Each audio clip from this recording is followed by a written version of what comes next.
മൂന്നാം നൂറ്റാണ്ടിൽ ജീവിച്ചിരുന്ന ഒരു ക്രൈസ്തവ രക്തസാക്ഷിയാണ്. സിസിലിയിലെ പ്രഭു കുടുംബത്തിൽ ജനിച്ച ഇവർ ഈശോയ്ക്ക് സ്വന്തമായി ജീവിക്കാൻ ആഗ്രഹിച്ച് കന്യാവ്രതം സ്വീകരിച്ചു.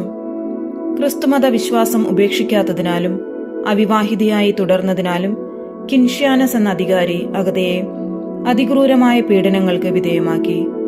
മുലകൾ ഛേദിക്കപ്പെട്ട ഇവർ വിശ്വാസത്തിൽ ഉറച്ചുനിന്ന് 251 രക്തസാക്ഷിത്വം വരിച്ചു. സിസിലിയിലെ കറ്റാനിയായിലോ പലർമോയിലോ ആണ് അഗത ജനിച്ചത്. അതിസുന്ദരിയായിരുന്ന ഇവർ ചെറുപ്പം മുതൽ തന്നെ ദൈവത്തിന് സമർപ്പിച്ച് കന്യകയായി ജീവിക്കാൻ തീരുമാനിച്ചു. കിൻഷ്യാനസ് എന്ന അധികാരി അഗതയെ വിവാഹം കഴിക്കാൻ ആഗ്രഹിച്ചെങ്കിലും അവർ ക്രിസ്തുവിനോടുള്ള വിശ്വസ്തത കാരണം അത് നിരസിച്ചു. ക്രിസ്ത്യാനിയാണെന്ന് അറിഞ്ഞപ്പോൾ അവളെ ഒരു വേശ്യാലയത്തിലേക്ക് മാറ്റുകയും പിന്നീട് ക്രൂരമായി പീഡിപ്പിക്കുകയും ചെയ്തു. അഗതയുടെ മുലകൾ ഛേദിക്കപ്പെട്ടെങ്കിലും സെന്റ് പീറ്റർ പ്രത്യക്ഷപ്പെട്ട് അവളെ സുഖപ്പെടുത്തിയതായി വിശ്വസിക്കപ്പെടുന്നു. പിന്നീട് ചൂടുള്ള കൽക്കരിക്ക് മുകളിലൂടെ നടത്തിച്ച് പീഡിപ്പിച്ചു.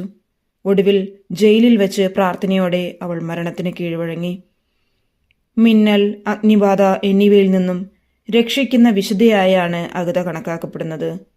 മുലയൂട്ടുന്ന അമ്മമാർ, ബ്രസ്റ്റ് ക്യാൻസർ രോഗികൾ എന്നിവരുടെ മധ്യസ്ഥ കൂടിയാണ് വിശുദ്ധ അഗത. ഫെബ്രുവരി 5 വിശുദ്ധ അഗതയുടെ തിരുനാൾ സഭ ആഘോഷിക്കപ്പെടുന്നത്. വിശുദ്ധ അഗതയുടെ കഥ വിശ്വാസത്തിന്റെ ദൃഢതയെയും പീഡനങ്ങൾക്കിടയിലും ദൈവത്തിലുള്ള ആശ്രയത്തെയും എടുത്തു കാണിക്കുന്നു. വിശുദ്ധ നമുക്കെല്ലാവർക്കും, പ്രത്യേകിച്ച് എല്ലാ സ്ത്രീകൾക്കും ഒരു മാതൃകയായി തീരട്ടെ.